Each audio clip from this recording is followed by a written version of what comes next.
Kaway-kaway po dyan ang mahilig sa gulay, isa na namang healthy at masarap na recipe ang lulutuin natin ngayon. Makulay na gulay na pampahaba ng buhay. Tara, umpisahan na natin. I-prepare na natin yung mga ingredients. Maghihiwa lang ako ng 3 kulay ng capsicum o bell peppers, isang malaking carrot, isang stalk ng celery, 150 grams ng green beans or Baguio beans, 125 grams ng shiitake mushroom, isang head ng broccoli, kalahating head ng cauliflower, 8 to 10 pieces ng squid balls,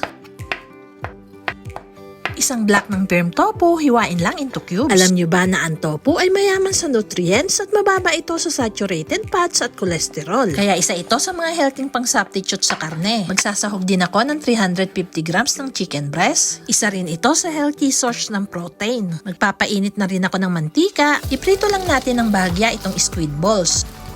Hanguin, isunod nating ilagay itong tofu. Iprito lang din natin ito ng bahagya. Kapag anireng medyo nag-slightly brown na, hanguin na natin. Sa same wok na ginamit ko, maglalagay pa ako ng konting mantika. Ilalagay ko na itong chicken breast. Timplahan na rin natin ng konting asin at paminta. Lutuin lang natin for at least 5 to 7 minutes or until mag-light brown yung kulay. Iset aside at mag-isa na tayo ng bawang. Isunod na nating ilagay itong sibuyas. Ihalo na rin natin yung chicken breast. Sa bawa ng 1 cup ng chicken broth, pwede po kayong magdagdag kung kinakailangan. Timplahan din natin ng konting oyster sauce. Haluin at hayaan lang natin itong kumulo.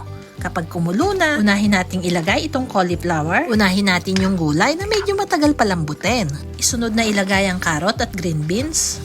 Lutuin for 3 to 4 minutes. Isama na rin natin itong broccoli. Huwag po natin masyadong i-overcook ang gulay para mas masarap. Pagsabay-sabay na nating ilagay yung celery, shiitake mushroom at bell peppers. Isunod na ilagay yung piniritong tofu at squid balls. Maglagay din tayo ng ilang patak ng sesame oil para mas maging malasa itong chop suey.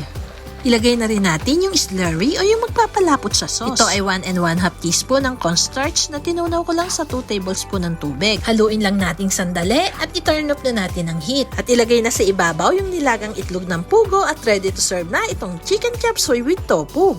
At kung nagustuhan nyo po ang recipe, don't forget to like and subscribe. Pakipindot na rin po ang ating notification bell para lagi kayong updated sa mga bagong videos. Thank you for watching! Kain po tayo!